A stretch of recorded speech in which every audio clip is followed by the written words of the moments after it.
So we had a couple of technical difficulties with the audio as this podcast began. Sorry about that. What we're going to do, we're just going to fade in and kind of pretend like we didn't have technical difficulties. And then if you're super mad, you can just send me a terrible, terrible email and express all your feelings. But just remember, no matter what you say, I still love you. One of the hardest fights I had, man, was it was a pay-per-view show too. And, man, I got stitches in my eye. And, I mean, I matched myself with the guy, but, I mean, he was like, you know, I knew he was going to be a tough fight, but I didn't realize it was going to be that You tough. realize he's going to try to murder you. Yeah, yeah. I mean, I thought I was strong, but he was very strong. And anyway, it was a tough fight. It went all 3 rounds.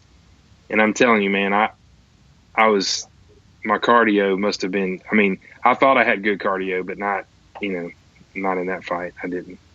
I was dead tired after the bell rang. I just sat down. Dude. I didn't want to get up. Cardio is that's the hardest part to me. Like, I just don't want to do anything that makes cardio good. I don't want to run. I don't want to swim. I don't want to do no jump rope. I don't want to roll hard. I don't want to spar hard. I just want to relax and do some jiu-jitsu. You know what I mean? Right. I'm the laziest. Yeah. I'll tell people that's why I got into jiu-jitsu, because I wasn't going to do the other stuff. Like, I wasn't going to run and eat right and all that. Right. And now they're like, oh, you got to get in shape. No, man, I didn't do jiu-jitsu all these years to start lifting weights and running now. Like, I'm just going to get better at jiu-jitsu. This isn't what I signed up for. Yeah, lifting weights is not. My wife, she's like super into working out. Her and Scaff, the black belt here, he's awesome, and they like to work out together, and they were trying to talk me into working out with them the other day. I was like, nah, y'all have lost your mind. I was not interested. I'm so lazy, man. I'm bad. Okay, so you fought, and you did some matchmaking for Brian, and then what happens next? Well, he kind of put a plug in my ear. I'd always wanted to open my own business of something, right? So you were not an entrepreneur on any level at this point? No, I worked for Budweiser at the time. I worked for Coca-Cola for like 10 or 11 years, and then I worked shout for out Budweiser. to Coca-Cola. They'll be sponsoring us over here. Decatur Coca-Cola Bottling Company. They're dope. They're my faves. Continue. Yeah. And then so then I started working for Budweiser, and I worked for them about 7 years. But while I was working for them, man, the match, Brian Young, he kind of put something in my ear, and he's like, I really don't want to do MMA anymore, and maybe you can just get your promoter's license and start doing it on your own. And, I never really thought of, doing it on my own. You know what I mean? Yeah. Like, and when he put that bug in my ear, I was like, why can't I do it on my own? That's crazy. So I called the commission, and they wanted me to get like 20 signatures from fighters that had winning records, or not winning records, but had a sanctioned fight. And I was like, okay, well, I know plenty of those people. So I got 20 people to sign. Just but it was funny to because sign that they approved, that they thought you were a quality, you would do a good job or whatever. Yeah, exactly. And so that's weird. I didn't know you had to do that. Yeah, I didn't either at the time. They just be making it up as they go, I bet. Like, well, they might. I'll tell you what, we'll help you out, but you're going to need 20 signatures and 40 foreskins of the Philistines. Yeah. I don't know if that's a requirement. I just made that up. Right. No. Yeah, it's so I ended up going to a show, a King of Bill show that Matt was matching, and at the same time I was kind of in the middle of matching or getting my card together, but Matt was putting, it was a super, no offense to anybody, but it was a super crappy show. The venue was really bad. the cage was terrible. I mean, Where was this? it was downtown Memphis on Bill Street. It was at the New Daisy Theater. And you said I Matt, went to you're talking about Matt Weibel. Yeah, so tell people who that is in case they don't know. Matt Weibel is currently my matchmaker. He's a also with First Round Management. He's got several guys, kind of that he manages that are in the UFC and that sort of thing. Up and coming guys that are going to probably in the UFC soon. He's working, but like Chase. Yeah, go ahead. Like Chase Sherman, Matt Schnell, those two are in the UFC. He manages Bryce Mitchell and Luis Pena, which both of those guys are in the Ultimate Fighter season that's going on right now. Mm-hmm. Is Brandon Davis with him?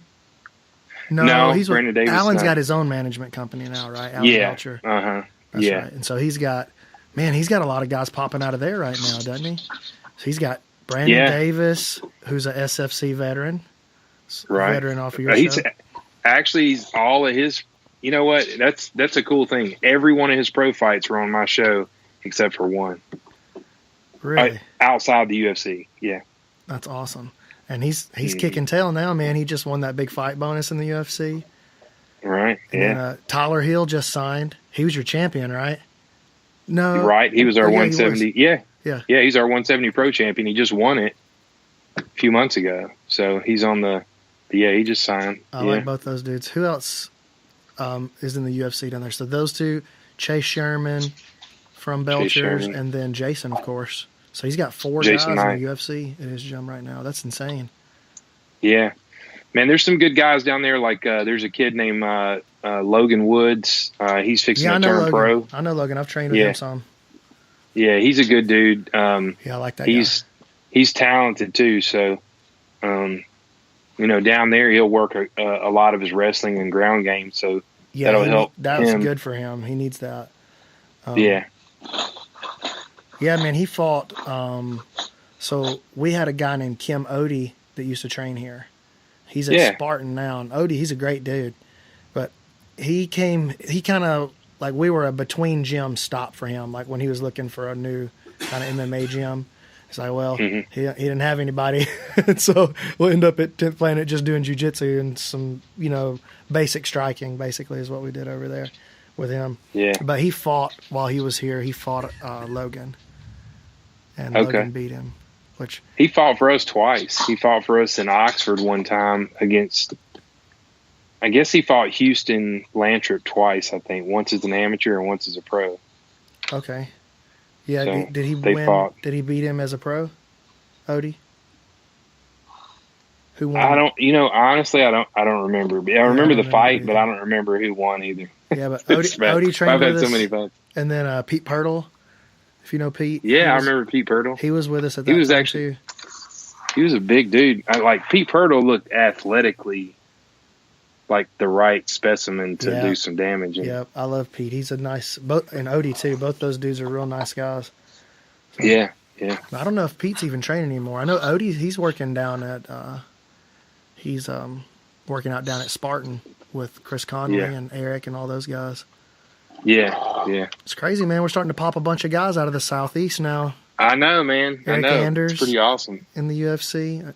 And they're rising fast, too. It's not like we're not producing just like randos. Like we're getting some real fighters coming up out of here. It's crazy, man. Well, I mean, like Dustin Poirier, he's from Louisiana. Yep. And then Matt Schnell's from Louisiana. And then I guess Dustin Ortiz, he's kind of from the, Tennessee area or whatever. I think Nashville or Knoxville or something like that. What is that? That's my dog. What is did she eat a squeaky toy? She's got a squeaky toy and she won't stop chewing on it. And then when I try to grab it, she moves. Here I'll say.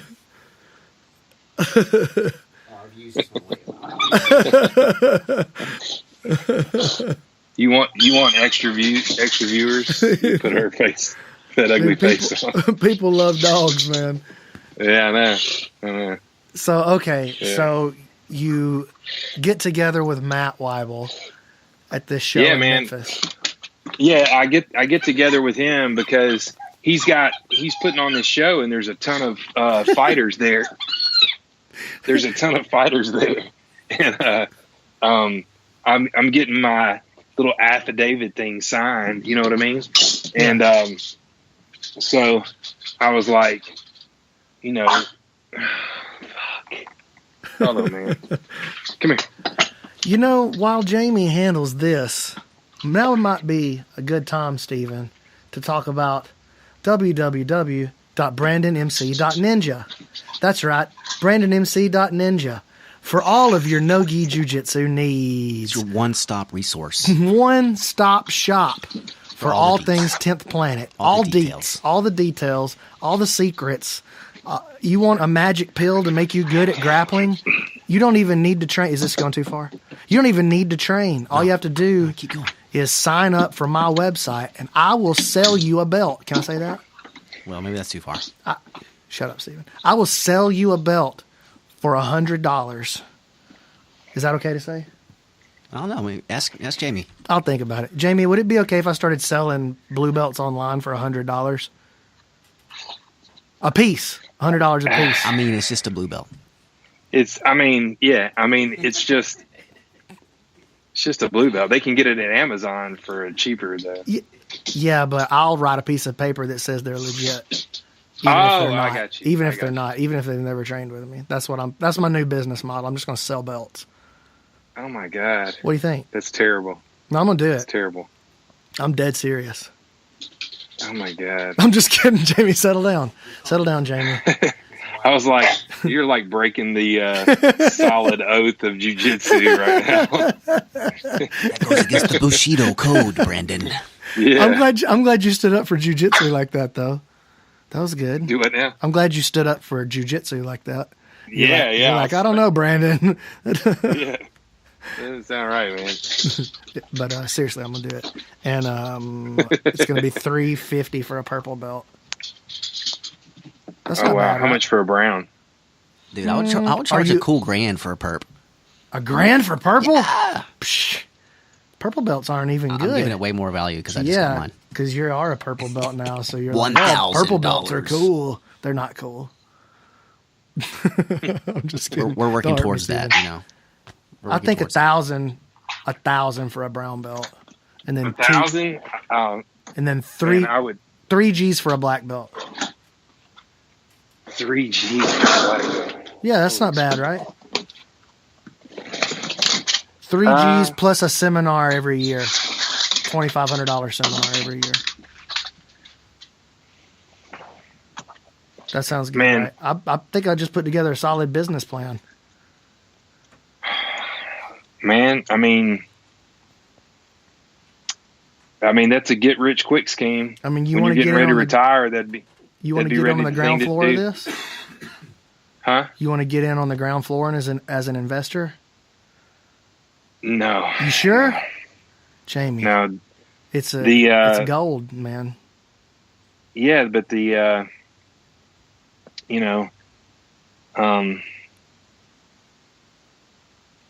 I can support you as a person and a businessman to earn money, but I can't support the idea that you're How dare you? wanting to sell Jamie, you're a hater. belts. You're just a hater. No. I right. think people should. Everyone's got to earn their part, Brandon. No, I just agree to disagree.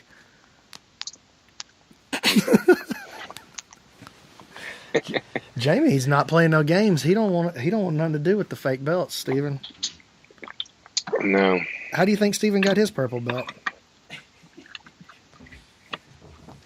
Paid that money. Oh, All man. right, so I got to start chiming in here. Steven, you just I mean, I'm a little dude, 145, soaking wet, you know? you faked your way to purple belt. That's good, man. You shouldn't get a purple belt if you're under 200 pounds. It's just not. It's just, Dang. don't What? I don't know. I'm just kidding. All right, so you and Matt. I guess I got to come to Decatur and roll with your purple belt No. to smash him, That's to show him that a guy that's over 200 pounds deserved his purple belt. Nope.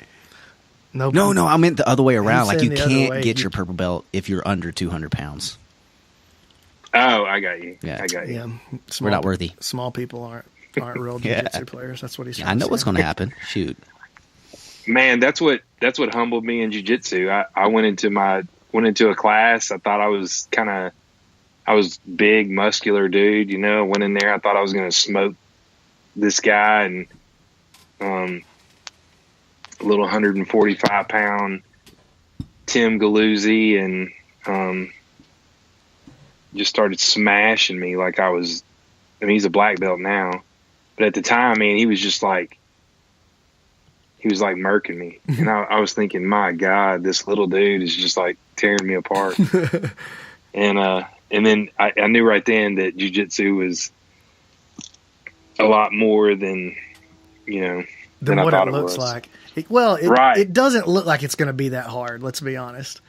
Like Right. when you Because- first come in, you're like, I should figure this out pretty quick. I know what a triangle choke is because I watched the UFC, you know. Right. Wrong. Yeah, first- man.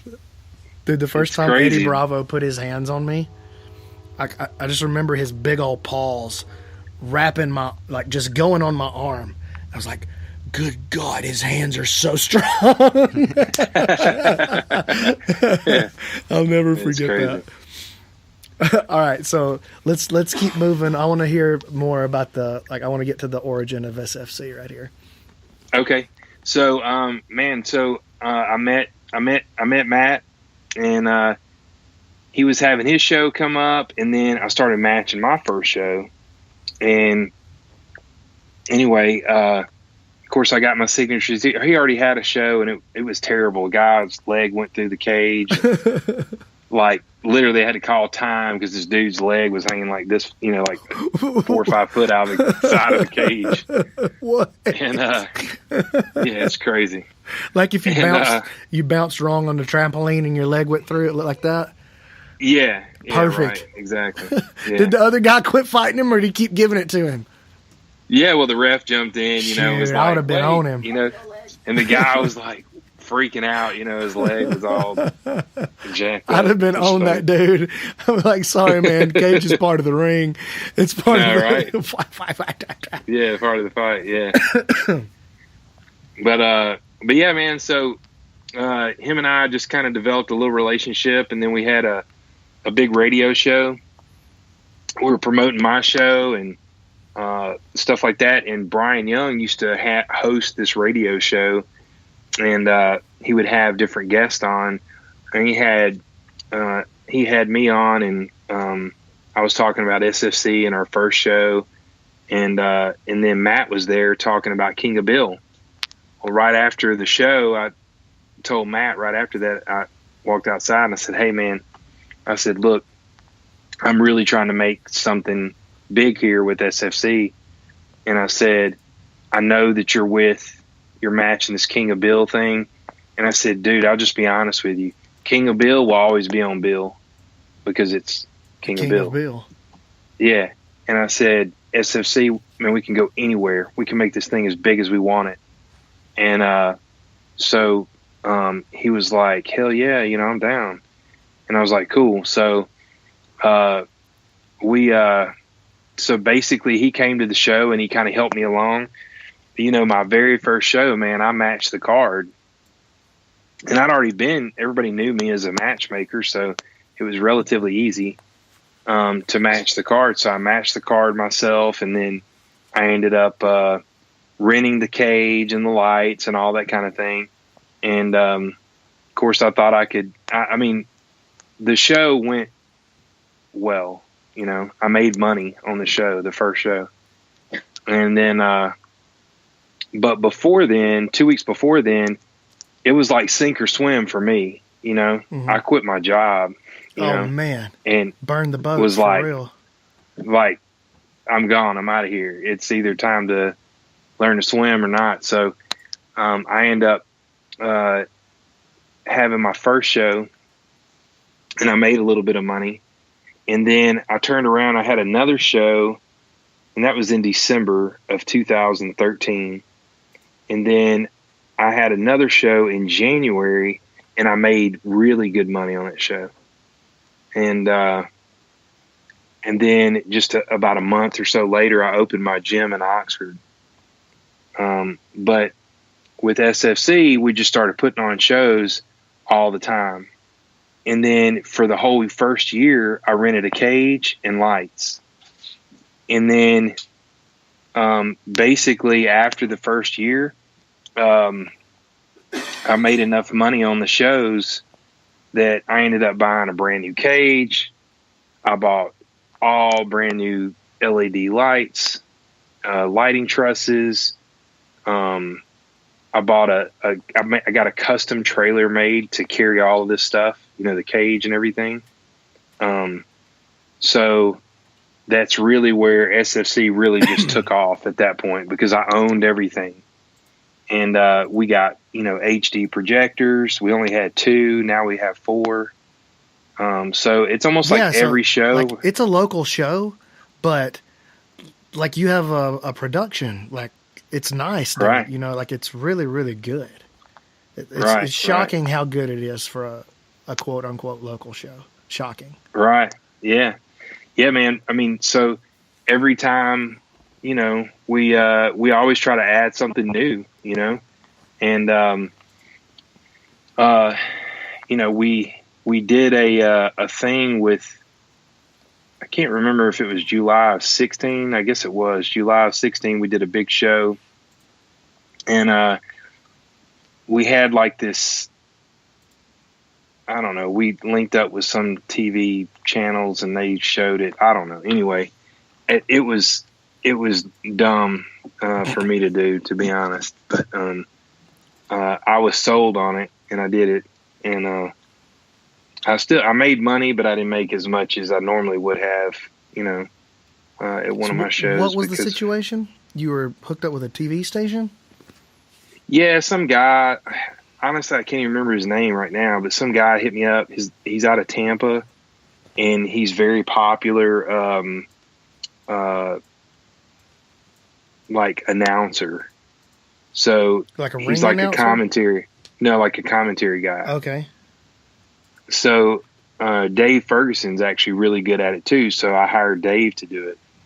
Well, the thing is, we do a show and I pay him X amount of dollars and buy his plane ticket, stuff like that.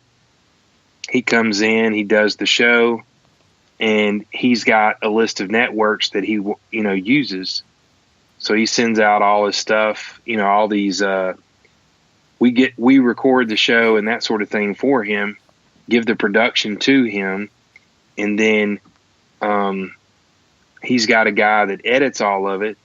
And then that guy, they start putting out these shows, on TV, on the networks, that he has, like there were some DirecTV stations and Dish stations and local, stations around here as well that showed the fights.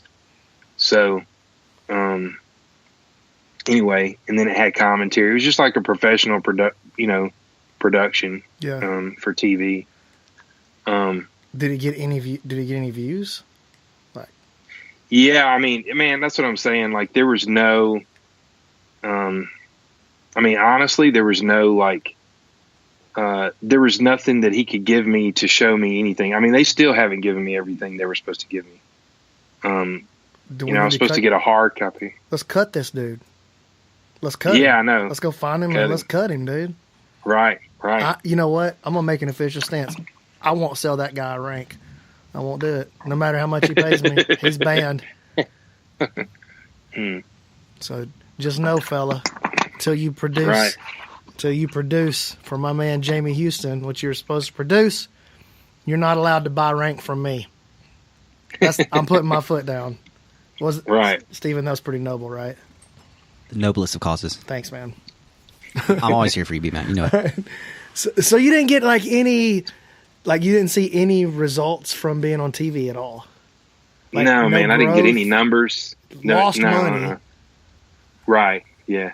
Yeah, I mean, we live in a different age, dude. Like, you just don't need TV anymore. You don't need it at all. We don't need a middleman. You can just go straight to the public. Like, no matter what your industry is.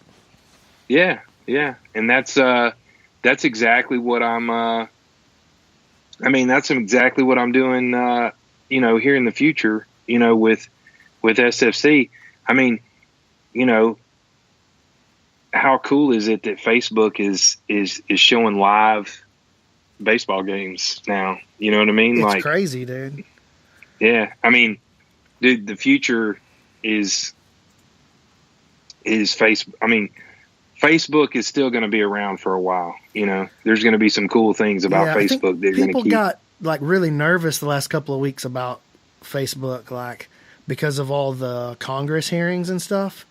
Yeah. But I really think that was mostly overblown. I think people just didn't watch it, and so they just read the headlines. But like it wasn't what people were making it out to be. Like, Facebook had this data breach and 50 million people's information got given away. Not really. We found out if you like dogs, and we found out if you like what bands you like, but nobody's private information like bank records and no, exactly, social security number. But like some company has a data breach every day. Like, it's in the news every day, and people are freaking out about Facebook. Are people able to? The questions the congressmen were asking were so asinine and juvenile. It was like trying to explain how an iPhone works to an old person. It was bad. Did you hear the congressman that asked about the WhatsApp? No. What was that one? Oh my God. He was like, it was something like, how do you capture information when someone sends a message on WhatsApp to someone else? And Mark Zuckerberg was like, you can't, Congressman. That's encrypted information. Like, yeah, it's like there's no way that we can even see what that message is. No, but yeah, there is a way. No, it's not. Like, it's an encrypted message between two people, and Facebook has that we own the app, but we have no way, like, we can't breach that, like, not legally, at least. Like, not legally. They make a guy could do it illegally if he worked for Facebook, I'm sure. But yeah, it's not right. Yeah, people freaked out about that. I don't know why. But yeah, I'm with you, man. Yeah, I it's think, like, what do you know, Congressman, that we don't know? They don't know anything. You got them. That's my whole beef with Eddie's. My coach Eddie Bravo. He's crazy into conspiracy theories, right?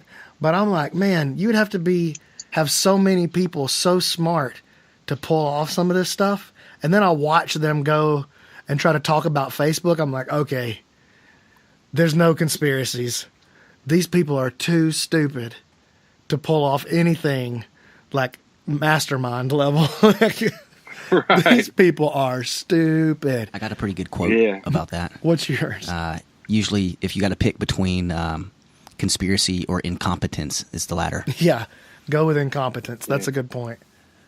Right. Yeah. Okay, so SFC, you got your show going, you got it kicking. You tried to do something with TV, but TV sucks. Everybody knows that now. Lesson learned. So now you're going to be streaming all on Facebook or whatever platform comes next for you. So tell me. Basically, go ahead. Keep going. No, I was just going to say, basically what we're doing is, the thing is we're trying to figure out a way to grow almost every single show, if not every show, every other show. When you say grow, you're talking about like add a new thing or add up a the new production thing to the show, is what you mean? Up the production, right. Like we had because Sling the numbers Studio. are growing, right? No, yeah, for sure. We had a Sling Studio, and we, did our show. Man, we couldn't figure out the comment. We tried to do commentary. I just did it. I just had it all wrong. Anyway, just nothing really worked out the first time I had this Sling Studio hub. So then the next show, man, I had it figured out, and I had all the commentary, with you, Matt, and Wayne, and had it sitting out, man, and everything worked perfect. You know, it did, and it went off really smooth. And that was my first time meeting Matt or Wayne, but I felt like we hit it off pretty good. It was a fun time, man. Yeah. So I was really, really stoked about that, and I was even more stoked about being able to, you know, like playing with the Sling Studio, being able to put sponsors, logos and stuff, or my logo and stuff like that on the Facebook or on the live stream. So in the future, this, you know, we're going to start playing with like YouTube and trying to, you know, go live on YouTube and stuff like that as well. I think that should be super easy through your app, I would think. Yeah. It's available. So, that would be cool. Good, man. That's what I would. I mean, I would like to get to where we were streaming from here, from this podcast on straight onto YouTube. I think we got it. We can do it. We just got to get the stream key off YouTube and stuff, right, Steven? It can be done. The way it works now is like they kind of want to keep you in one platform, but you can pay for certain services that send out your stream to multiple platforms. So you basically got to pay for it. But we could do it on YouTube instead of Facebook, right? Yeah, you just pick one. Yeah. Okay. Maybe we do that next time. We'll stream straight to Facebook. Right. But yeah, straight to YouTube. This is Steven's got the podcast now set up to where, you know, we're finally being able to do the things that we think wouldn't it be cool if ... and then Steven makes that happen. And then we come up with the next idea. Wouldn't it be cool if ... and then Steven makes that happen. And now with Keelan working up here with all the video stuff, man, wouldn't it be cool? Like the other day I was like, wouldn't it be cool if we could do like a jiu-jitsu sports center? And Keelan's like, yeah, we could make that happen. He comes in and he goes, look, moves this around, boom. Whoa. All of a sudden I'm standing in front of a screen and I can point, you know, like I can be like, pause, and I can point, look, his arm should be going this way, and I'm pointing at this big screen like a weatherman, you know. So, oh, wow, that's awesome. So we got that capability all set up now. It's crazy. So yeah, there's going to be a lot of cool stuff coming out of here. I was telling you, we should get Keelan to try to do, at least for like your main event or maybe your main and your co-main for this one. We should get him or somebody to do like a all access, like a 24/7 kind of thing. You know, I think that would be cool. Just get some, maybe even the fighters could just send in some footage, just maybe give them some requirements. Like, I don't know, you got to film it horizontally and 7 or at least 1080, whatever. We need footage of this and this and this, and then we need a headshot, and then we need an interview, and then, you know, just edit it together maybe off site so everybody wouldn't have to get together. Yeah, I'm sure we could do that. We could make that happen. Maybe we could do that for the August show. Yeah. Coming up in Tupelo. So tell me about this one that's coming up June 9th, right? Yeah, June 9th. This is in Jackson, Mississippi. We're trying to go to Jackson twice this year. We've been like slowly progressing in Jackson. Jackson hadn't had MMA in a long time, and we went about, I guess, not yet. Maybe we went like 3 years ago, and then we did a show, and it didn't do well at all. And I thought, man, I'm never coming back to Jackson. But then the next year, I was like, you know what? Okay, there's a whole different team there and stuff like that. And I thought, you got a big group of guys that want to all be on. They want us back. Please come back. We're all going to be on the fight show and that sort of thing. And I was like, okay, cool. So we went back and we did a show, and it went really well. And so it went so well that we ended up doing another show as well the next year. And so this will be our fourth time in Jackson, and we do it at this little Wahhabi Shriners building. And man, you know, it's been a learning curve even in Jackson, but man, I'm going to be honest with you, man, those guys they have in Jackson, man, those guys are some freaking studs, man. Really? They put out, yeah, man, those guys. What's the team? What are the teams out there?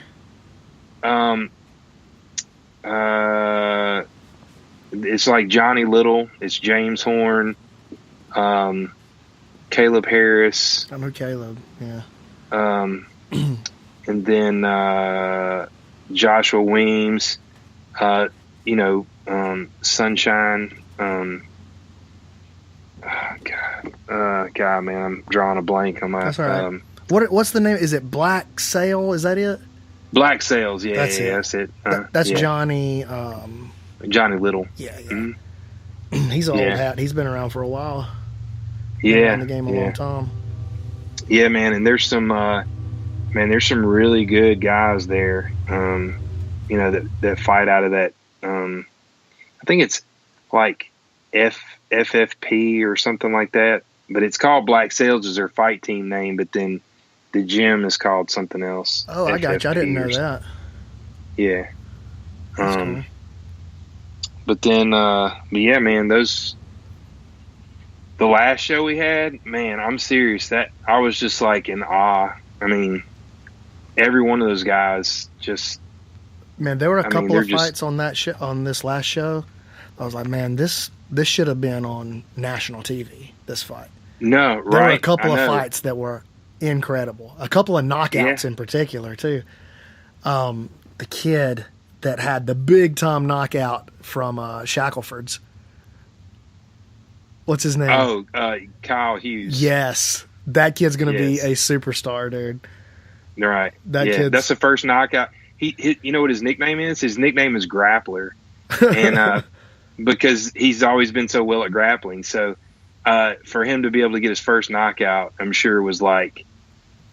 Puts him on a whole nother level. Dude, with it wasn't just a confidence. Regular knockout either. We're talking about it was a one punch, clean, step back, hard counter. Bam! He measured him out and cleaned his clock, dude. It was beautiful. It was high level striking.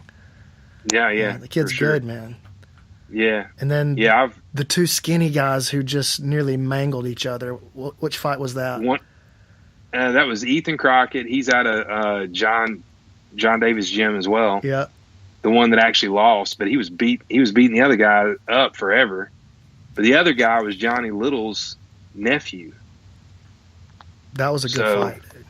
That was a good fight. That was a real good fight. That was a scrapping. Oh my God. And then Jay McIntosh was on the card. He had a pretty strong performance against the Link Batee. Link. I almost said Battle. It's not Battle. It's Batee. So yeah, man, the whole card was good. So who's coming up on this June 9th card? Man, you have it nailed down yet, or do we need to call Matt? We have to. Yeah, Matt White. You're too high up the food chain to know the answer to that question. You're right, and let me explain something, man. Back when me and Matt first started working together, we would just brainstorm together. We were making like super good fights. I was teaching him, I was teaching him a lot of the business end on, what to do and stuff like that. And then finally, I don't remember when it was, but at one point I was just like, man, you take the reins, you make the budget, you do everything. I don't have time to deal with, all the fighters, and I keep putting my hand in it because I'm controlling. But man, dude, he does his job so well that there was no need for me to do that. Like, I was just getting in his way, so I just backed out of it. And I know some of the guys that are fighting on the shows and stuff, but honestly, like, I never know exactly. Like, I made a fight just a few minutes ago, and this is the first fight I've made literally in like 3 years. And it was an amateur because there's two girls. It's hard to match girls. Yeah, for sure. And around here, at least. Yeah. So there was when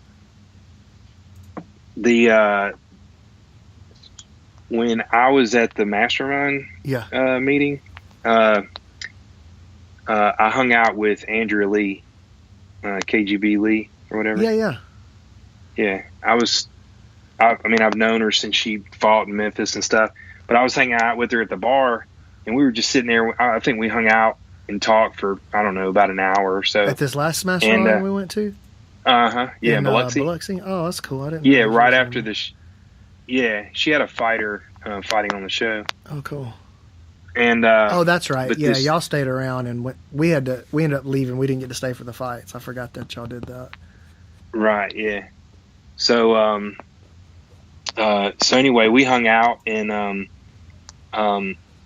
she had a girl that was there that was with her that fought. I didn't get to see that fight because I got there a little bit later.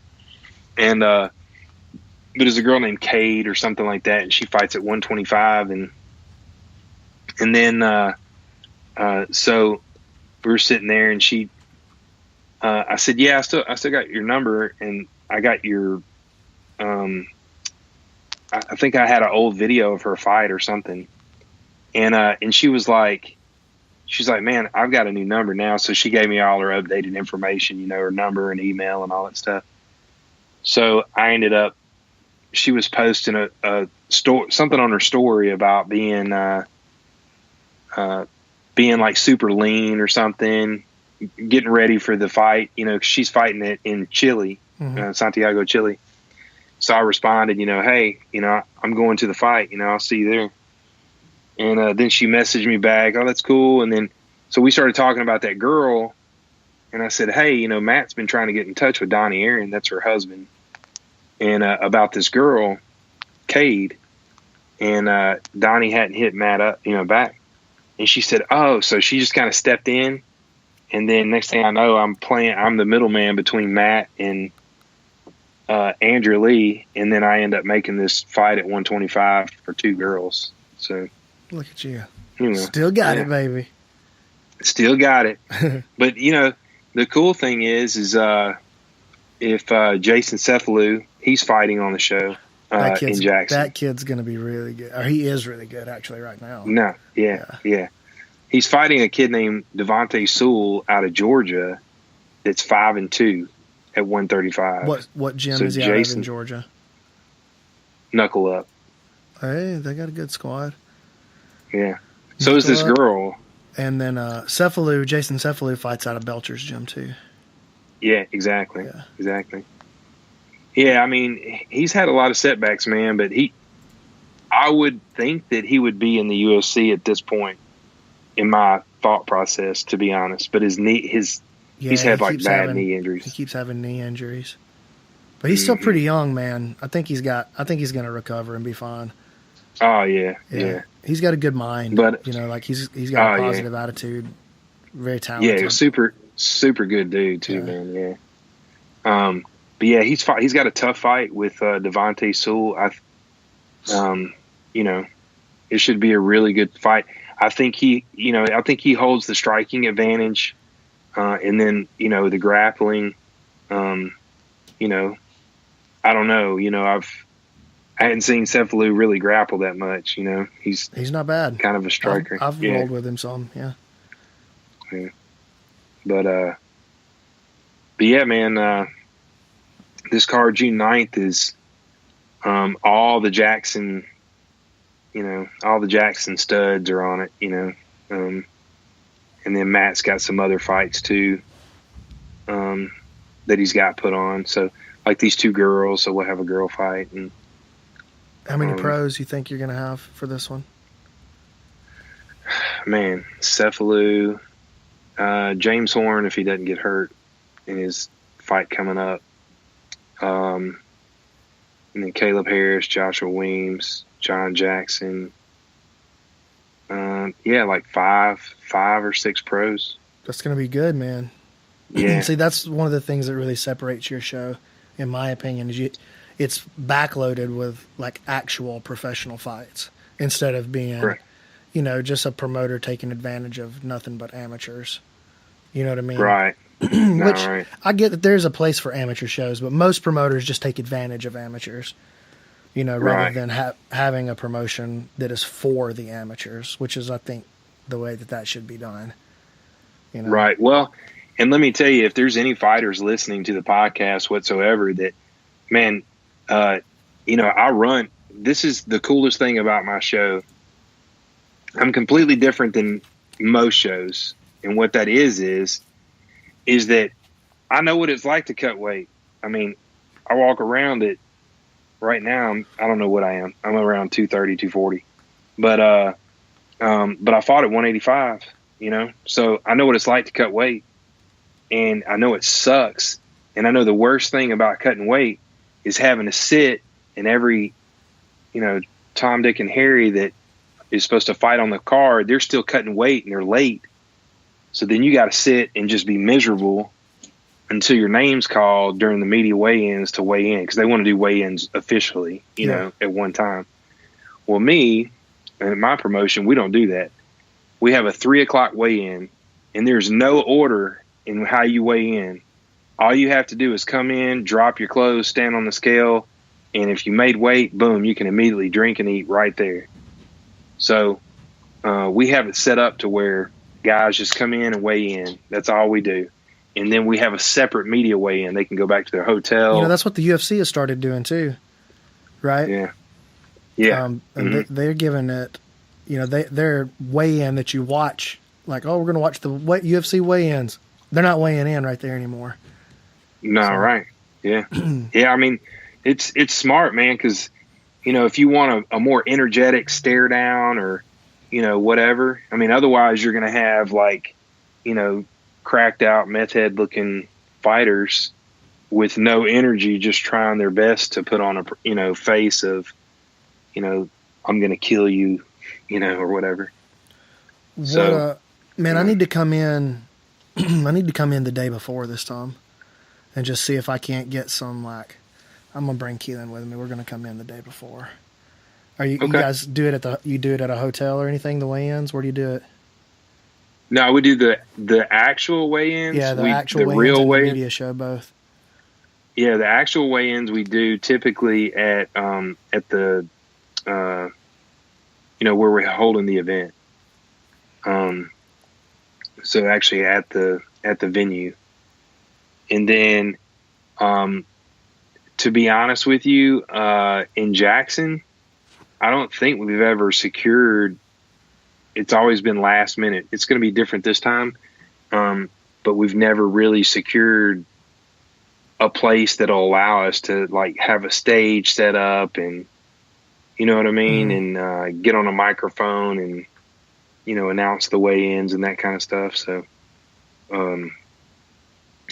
so this time it's going to be different. So I'm not sure where we're going to have the media weigh-ins yet, but I know that the fighters have a couple of places that they hang out or whatever, and they've, referred me to those people to nice. Talk to them about having the media weigh-ins. So. Nice. You should do it at a restaurant or something. Yeah, typically the easiest place is like Buffalo Wild Wings. Yeah. They just reserve like a whole section for us. Yeah, that's got to be good for their business, right? No, especially exactly. If you start letting people know ahead of time, the weigh-ins are at this time, come and do meet and greet with the fighters at Buffalo Wild Wings. They got to be excited about that. A local place may be even more excited, though. No, yeah, exactly. Like a mom and pop kind of joint might be super down for that. Yeah, I prefer a bar and grill type place. Yeah. A place that's got like maybe a section for live music and then, like tables in a bar and stuff where they actually serve food and but stuff. That's hard to find in Jackson, Mississippi, though. Yeah, I don't know. I'm not familiar with, like, there's places like, for instance, in Tupelo, when we go there, there's a place called Steele's Dive, and the guy's got an awesome setup. Like, it's like his whole restaurant in the front is for, like, family, and then, boom, you go out back behind the back door. That's where all the problems happen. Right, and he's got this massive like back patio, and when it's wintertime, he folds down these plastic things over where the open slots are on the back patio, and then turns on these little heaters, and he's got a big stage back there for bands, and man, he's got a cool little setup. So we're gonna do it up in Jackson this time. Coming prepared. Let's see. That was my first time doing commentary for MMA. Was your show last time? Okay. So I'm excited about. I've been doing a bunch of commentary for like jiu-jitsu matches. Like I did the Onnit Invitational a bunch of times, and I've done some like local ones. I've done Kakuto, and then I just agreed to do all the ones for Ultimate Mat Warriors out in San Diego. Oh wow! And then I just heard, I probably don't need to announce this yet, but I heard from a guy today that's putting together a new promotion in Florida, and he wants me to come on and be the commentator for like step one. So my old redneck tones are getting around. Did you use any of your footage from my show? I mean, like I reposted it and stuff. I haven't used much of it, but I want to cut like a, I don't know, a demo reel sort of. No, yeah. Yeah, I think that would be cool because I would love to like move that direction. I don't know. I don't know how far I can go with that just because, man, I don't know if anybody wants to hear this voice, I don't know if anybody wants to pay this voice. I'm a little rednecky for most taste, I'm sure.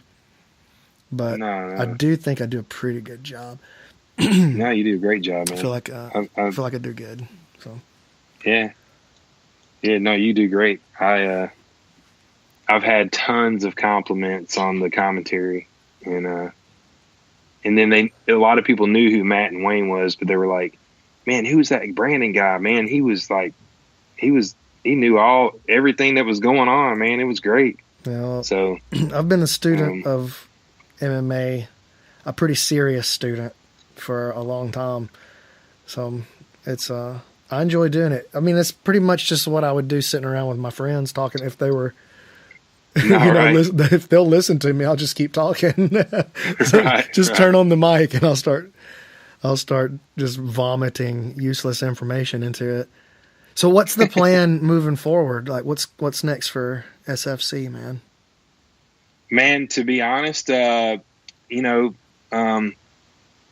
what we're going to do is, I feel like now we're at a certain point that we can actually, that's one thing that we've lacked is reaching out and trying to get sponsors and stuff like that.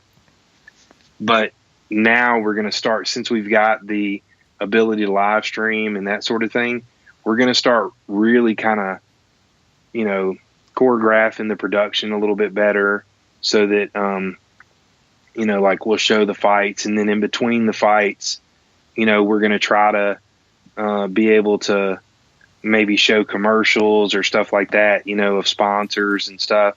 And that's really the next thing, man, is just kind of like getting sponsors on board. And then also, getting getting like a small pay-per-view started. Dude, that would be dope. What would be a great sponsor for your show? TheMMAschool.com with Brandon McCatherine and Cole Miller. That would be good. SFC is brought to you. Remember, this show is brought to you by TheMMAschool.com. Don't forget to visit. Yeah, that sounds good. Let's talk about that. That sounds like a good idea to me. Yeah, yeah. We'll put it on all the flyers and all the stuffs. Yeah, man. Yeah, for sure. The funny thing is, I talked to a guy. I got tagged in a post with Matt, and there's some guy from China that's wanting to come over here and start doing shows. And they do these massive shows in China. And anyway, me and the guys talk to each other. Well, I mean, I'm doing like local promotion, still growing. This guy's doing he put a show in the middle of the desert and did had 2 million people at the event in the middle of the desert. At the event? Yeah, that's what he said, 2 million people. He told me... What does that even mean? How do you do that? I don't know. Everybody came out to support the show, but it was like he does kickboxing and MMA in a ring. It's kind of like a pride thing. Dude, that sounds dope. I wish it was still in a ring, dude. I wish the MMA was in a ring instead of a cage. Yeah. Yeah, my first 2 fights in MMA were in a boxing ring. That's what I like that way. Yeah. Or just a flat surface, no barriers at all. I will tell you this though, canvas burn sucks compared to mat burn. Yes, but why don't we just put a vinyl on top of the boxing ring, dude. It wouldn't be that hard. Yeah. It wouldn't be that hard to do. No. But yeah, man. So I talked to this guy, and he was wanting to like link up with a local show, and you know, he's like, man, we're going to bring the production, we're going to bring this, we're going to bring that. And I thought, heck yeah, man, come on, you know. And he's like, yeah, but see, this is what was cool. He said, I love this concept. He said we did, events live stream for free for years. I think that's the way to go, man. Well, here's the thing. He said now he said we got like 300, 400, 500,000 followers. He said now we charge $1 or $2 for a pay-per-view, and they have 300,000 to 400,000 people buy it. Yeah. For $1 or $2. And I thought, damn. I love it. Yeah. Yeah. I like that idea, you know? Yeah. So you and I had talked, a couple of weeks ago about how to pull that off for you. Did you? Right. Yeah. Did you think about that more? Like you feel like you got it squared away and figured out? No. I mean, I still, I'm still going to have to, mess with it some. I'm not going to do it until August. Yeah. But I still want to mess with it some. But, I might do the same thing. I might only do it for, like $3 or $4 or something. Yeah, I think it's a great idea, dude. What if you did $2.99 for a pay-per-view? $2.99. I bet people would buy that just on principle. No, right? I mean, but honestly, dude, people like to spend money more than they like free. That's my opinion. Just as a business owner, if I offer, like I remember several years back, this is right before I joined up with Alan's group. Right, that year before, I had done a Black Friday special, and I did 30 days free. Okay, that was my offer. And I'm like, I got like 9 people took advantage of it or something like that. But I kept that offer going for the whole year. And I would get like, dude, not that many people would come in and try that. A couple a month, whatever. 30 days for free. And then for Black Friday, like a month after I joined Alan, or right around that time, I was like, dude, my constant offer on the table was 30 days free. I changed it on Black Friday to 30 days for $1. And we had like 70 people that paid for it. Oh my God. I'm like, okay, people don't like free. They just don't, they don't attach value to free. They associate free. I'm just speaking generally, but I think people associate free with low quality. So exactly. I think just simply having a barrier where, your wallet has to come out in order to see this, even if it's just $1, I think people respond better to that. I know that sounds crazy. No, yeah, man. I mean, if you're hitting an audience that is, 20,000 people, and you're saying, hey, for $2, you can watch the next the next event for $2. And it's like, okay, I watched it free last time, but it's just $2. Okay, I'll pay $2. You know what I mean? Like, who doesn't have $2? I mean, I guess there's some people that do, but I mean, if you're able to watch your, Facebook Live on your phone, you're obviously paying your phone bill, so you got $2. Yeah. So. Well, and I think a lot of people would do it just to support, No, just to say, even if they didn't even watch it, just to support the show, support local MMA, et cetera. Exactly. So, well, cool, dude. Like, so is the plan to go national with this thing? Like, yeah, I mean, at some point, man, we want to go into more states, and then really, and then really pump it. You know what I mean? Yeah. It'd be nice, that's the plan. I kind of got to pick, to be honest with you. Either I find somebody that has the gear to take it, help us take it to the next level, because, my concentration really is on the, gyms, you know. Yeah. Like just, And I opening think you that. just find the right production team that's willing to grow with you.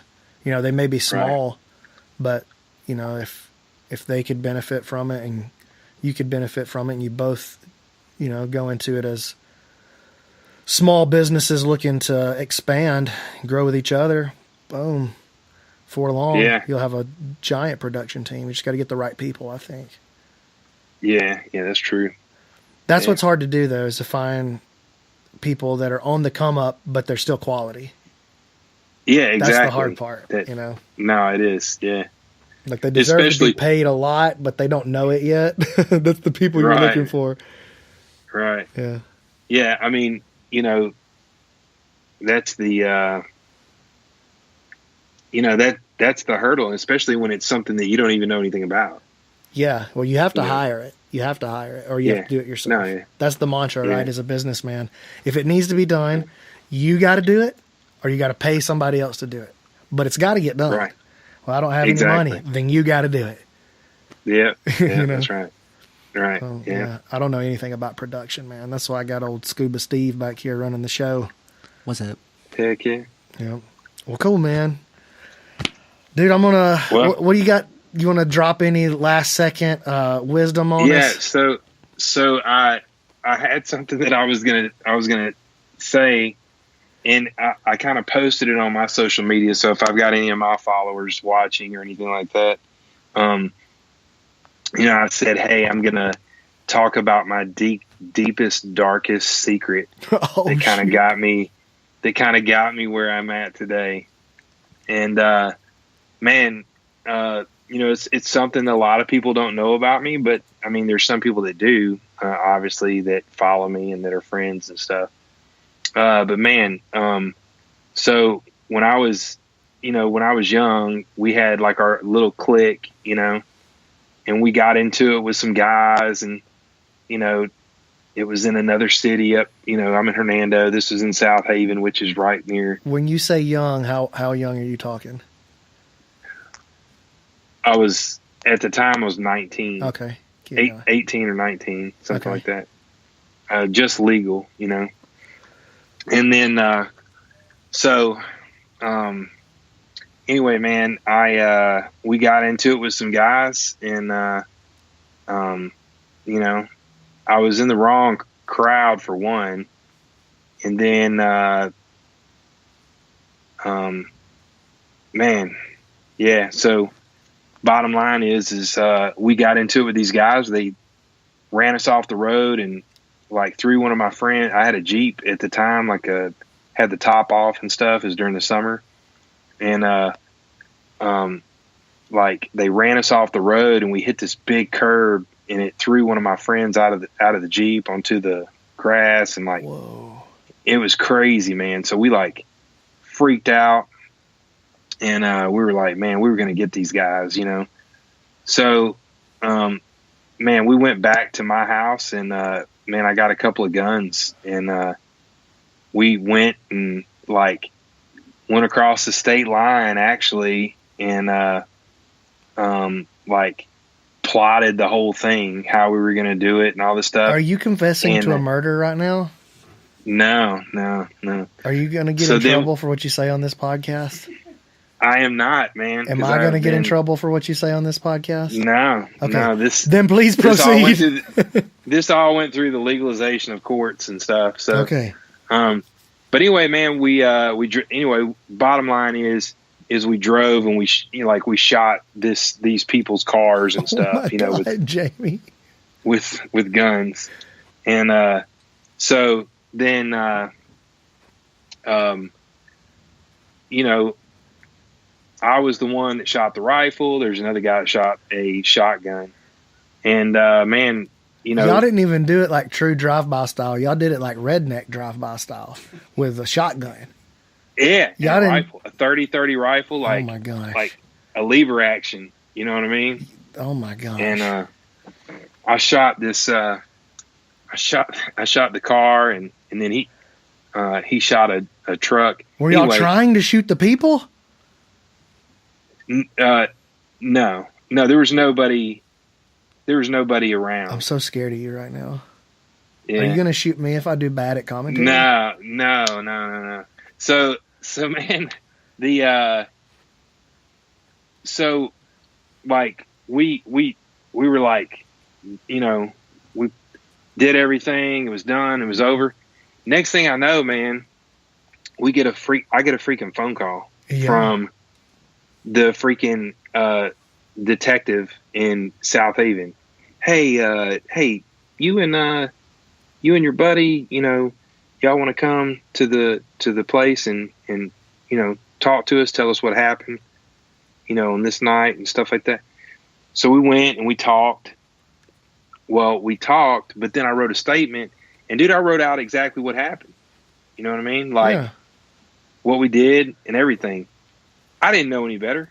I mean, I'm 19 years old. I've never been in trouble before in my life. And I didn't know that I should have said, no, I need to talk to my attorney. But I wrote this long ass confession, you know, and so did my buddy. And next thing I know, we're in jail. Oh my! And we're in jail for like 2 weeks. You know, like my parent. I mean, I was in maximum security in the county jail. Like I had my own jail cell. You know, and I'm in there with guys that are criminal. Like. Right. Yeah. You know, I was in there with guys like there was just one crazy white guy that was like talking about how he shot this guy in the head for drugs and what? Yeah, he was like pumped up about it. He was getting like super hyped talking about it. You're not Lex Luthor. Yeah, I'm like, oh my God, man, this is crazy. And then there were actually people in there that, you know, there's like child molesters and armed robbers and all kind of stuff. Murderers and stuff. And drive-by shooters. Right. Yeah. So I got arrested for 2 counts of drive-by shooting and 2 counts of conspiracy to commit a crime. And, man, let me tell you the craziest thing of it all. So without going into a lot of detail, I had an ex-girlfriend that had a neighbor. And I was kind of friends with the family, you know, but I knew the neighbor really well. Somebody told me I needed to go talk to the neighbor. Excuse me. Right? And the neighbor tells me, and this is no lie, like I don't even know if this really happened. It's just weird as hell. I'm not even gonna lie. Okay, I get arrested for 2 counts of drive-by shooting, 2 counts of conspiracy to commit a crime. I'll write everything out, what I just told you, basically, that happened on a piece of paper. They have like write my confession or whatever, what I did. And then, or my written statement or whatever. And, so I go talk to this guy, and this guy is in witness protection program. What? Yeah.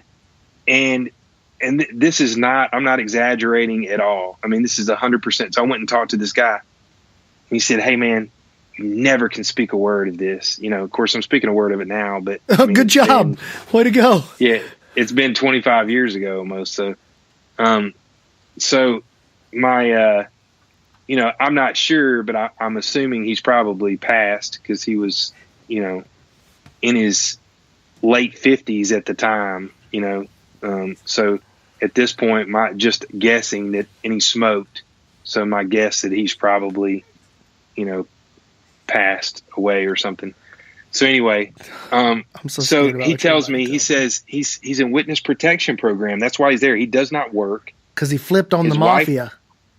Yes. No. He is in this massive house, and he's an Italian, and he's in this massive house with a swimming pool, no job, wife doesn't work, and kids that go to school. I want to get in witness protection. No, I know, right? And so this guy says, hey, man, he's like, look, I'm going to take care of this for you. And I said, what are you going to do? You know? He said, let's just say we just remind people that they have families as well. What? Yeah, that's exactly what he told me. And, as a kid, I'm thinking, oh my God, this is crazy. I hope there's a punchline at the end of this. I'm so scared right now. No. And then, dude, so I had a good attorney in Hernando, But my buddy didn't have an attorney at all. He had a public defender. And this is the God honest truth. Our court date came up. We walked in there and they dropped everything. Dropped everything. They said in 2.5 years, we just can't get in trouble for 2.5 years and it'll be expunged from your record. And right now the FBI can pull up my thing and they can see where I got arrested and everything was dropped. But there's nothing. They just dropped everything. Dude. Nobody even showed up for court on the people that... Are you Whitey Bulger? Tell me the truth. Yeah. What is Al Capone going to play you at some point? Or is it going to be Joe Pesci? De Niro? Maybe De Niro. Yeah. But yeah, man, I don't know. It was a weird thing. Maybe it was, I want to say it was my lawyer, but it's just weird because nobody came from, the people that we had the issues with or whatever, the car shot up and stuff like that. You figured they would show up for court. What? Nobody showed up for court. Like nobody. What? It was crazy, man. Did you ever see that dude again? No. You never saw the witness protection guy again. No, because he told me never to come back by his house again. He would take care of it, but never say anything, and never come back by his house again. I could never basically see the guy again. I was like, okay. So I never did. Dude. And then it's just a weird coincidence. You know what I'm saying? Like, I mean, I did, I didn't kill anybody, but I did some bad Do you think stuff, he killed somebody? Maybe. I don't know. What? You can't know about that. This is not okay. I know nothing. Yeah. I just want y'all to know if you're listening to this and you're of authority in some way, I ain't killed nobody. I don't know what Jamie's talking about. I don't even know Jamie, as a matter of fact. And I will not be doing commentary at his show on June 9th, so please don't come there looking for me. I'll still be there, Jamie. Oh, thank you, man. Dude, that's crazy. Yeah, so, all right, so that set you on the straight and narrow, or what? Oh, dude, like, let me tell you something, man. Like, it completely changed my life, man. I'm starting, at this point, like, I'm really trying to reach out to, like, other kids that are, going down the wrong path and stuff like that. Like, there was somebody in my neighborhood that I was really trying to, he looked up to me, so I really tried to mentor him a little bit. And, man, I just really wanted to, be a positive role model. But when I say that, I ended up having, like, at 20 years old, I had my my oldest son, which he's 22 now. And so fatherhood came in. And, man, at that point, like, everything was, it was 100%, I'd already had the mindset of straightening up. But then when he was born, it was like, man, I quit smoking pot. I, went to work and then I just worked hard to be a good father, for my kids. Do what you thought was right. Yeah. Man. And then 3 years later, I had my daughter. And then 3 years later, I had my youngest son. And then, man, it just kind of went on from there, just working hard and, making money and stuff like that. And then, being a huge fan of MMA and then, it just training and fighting. And then it put me up to this point here, where I'm at now. And, now I'm, 4 years in and, trying to have, 1,000 gyms.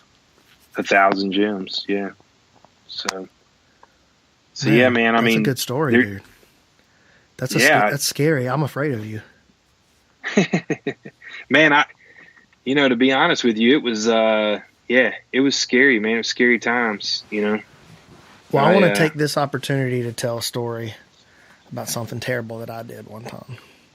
It's pretty much the same thing. Is that when I was about 9, we went to Food World in Moulton, and I stole a pack of Fleer football cards, NFL football cards. That's it. That's the whole story. It's like the worst thing I could think of that I did. I'm so vanilla, dude. I'm the whitest, most straight-laced, goofy kid of all time. I ain't never shot no cars. I tell you that. Well, that's not true. I did shoot a car one time, but I was in the ditch. And the car was driving by. I shot it with a potato gun when I was about 10 or 11 years old. Oh, wow. Yep. My dad got me, my Uncle Jerry made a potato gun, and my dad was like, here you go, got you this potato gun. I was like, awesome, I'm going to shoot a car with it. So, I was hiding in the ditch, and when the cars would drive by, I'd pop up and try to shoot them with a potato. Oh, man. But I missed like 100 times. And then we used to do that one. with water balloons that didn't filled go my with... way when Dad found out. Yeah, we used to do that with water balloons filled with water and shaving cream. And we'd hide in the ditch. And one time, man, I was so scared. I hit a car and like right on the windshield. They're driving by. We tossed it out. Boom, it hit. Man, they slammed on the brakes, threw it in reverse, and like squealed tires backwards. And man, I was a kid hiding in the ditch. And they were like, come out. I feel this story all the way. This is what happened to me, too. Yeah. Yeah, scary, man. They pulled back into my driveway and went in and talked to my dad. It was me and my buddy. Oh, yeah. Me and my buddy Sam Johnson. I'm pretty sure it was Sam.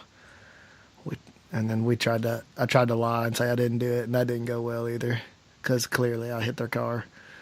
And so my dad was, we had a discussion. We had a physical discussion. Later. Yeah, he did most of the talking. Yeah. Man, I don't know if I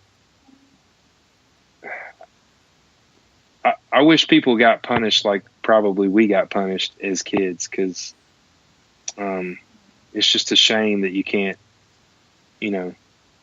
pull a switch or pick up a 2x4 and beat your kids with it. Right in the neck. I don't know. I go back and forth on that, to be honest with you. Like, I don't know. Like I used to spank Kelly. Like I was just growing up. Like I came up, we got tore down when we got a spanking. You know what I mean? And I did not want no spankings, so I quit doing stuff that got me spankings. So it worked. And I steered pretty straight most of my life, you know what I mean? Like I'd never really gotten in, even like normal kid trouble. Like I didn't never really drink or nothing like that too much, But then so that was what I knew, and that's the way I understood it. And then so my son, I used to spank him, but then just over the years, my views just kind of shifted, and I started to mellow out a little bit, I guess, or just, I don't know. So I don't ever spank them anymore. I spanked Logan, my daughter, just a little bit when she was young, but it was, I don't know. I just kind of changed. I don't do it anymore. Sometimes I get different results. Like, I don't know. I don't know. For me, for our family, I don't think it's the most effective way, but I also am not like against spanking necessarily. You know what I mean? Yeah. It's not like I'm like, yo, you can't spank your kids. I mean, I think you can't reason with kids. They don't know how. Even teenagers, you can't have logical discussions with teenagers. Their brains don't work. So right. I get it. I don't know.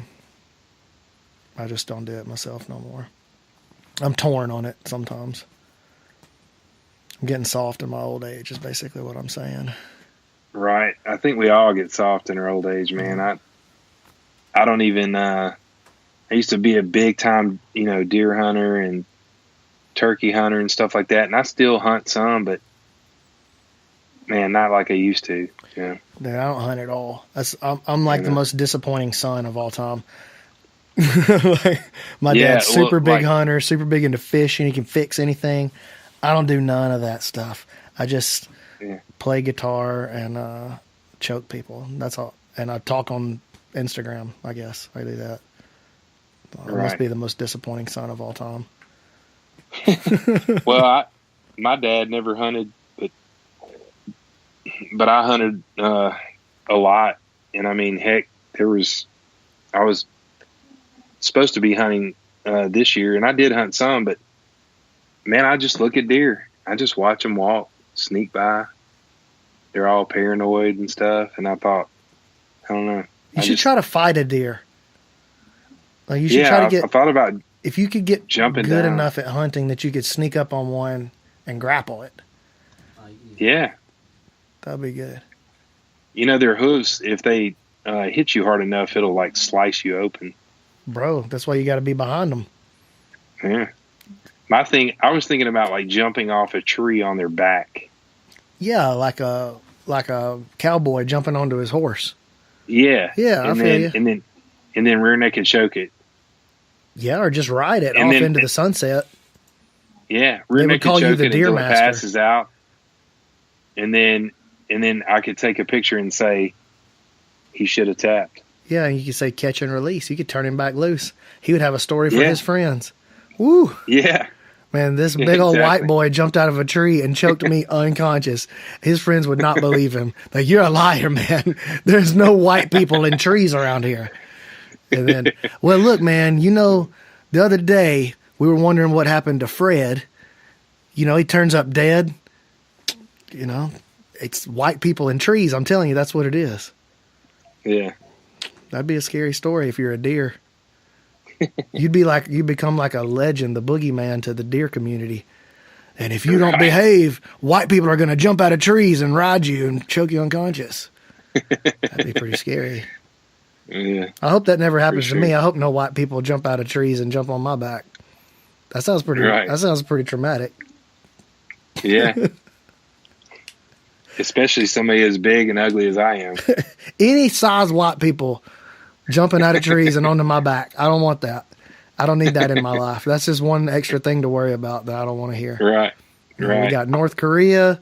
We got Trump as president. I don't need white people jumping on my back from trees. It's too much to worry about in the world. Right. Facebook privacy. Yeah, man. You were talking about, yeah, I mean, just as a closer, because I think you were going to try to close me out earlier, but look, just as a closer. So, my dream is to one day be the CEO of SFC. So I don't have to do anything, you know, and, but you know, like look at the numbers, right? And then, you know, I've already set up the CEO status kind of for my, my gyms. And, man, it just allows me to travel and enjoy life. Yeah, know? I just saw you were in Rome. Like you went to Rome. Yeah, I was in Rome, Italy. Man, I've been to Russia a bunch. Dominican Republic, all over the place. I'm going to Santiago, Chile, May 19th to watch Brandon Davis fight. And that's going to be fun, man. Andrea KGB Lee, she's fighting on the card, What too. date was that? May 19th. May 19th. It's the day after my anniversary. It's my son's birthday. What? My youngest son. Well, the next day after that is my mom's birthday. Oh, okay. And then on the 23rd, that's my birthday. Uh-oh. And I'll be 38 years old. I'm old, man. Yeah. How old are you, 61?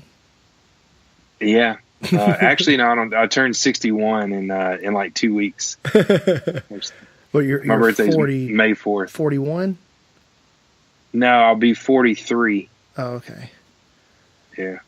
You don't look a day 43. over 41, man. Thank you. I appreciate that. I can tell, too. Yeah. Oh, I was going to say I could tell because we had the video up, but Steven dropped the video. There it goes. Yeah, this is a cool setup, dude. I'm pretty happy about this. How does it look on your end? How's the man cave look? Is it glorious? I mean, Yeah, it looks great, man. I mean, you're just chilling, sitting on your couch, and I know we used to have a see my little table up in face here. That wasn't as cool. I hated the table. I was always like, it's squeaky and it wasn't comfortable. This is perfect. This is the first one we've done on the couch. We took the table out, put the love seat in, and it's a comfy love seat too. As you can see, it's very luxurious. yeah. Yeah. I got it. Ron Burgundy overseeing things in the background back there. Got one of my sponsors, TOC, on the banner.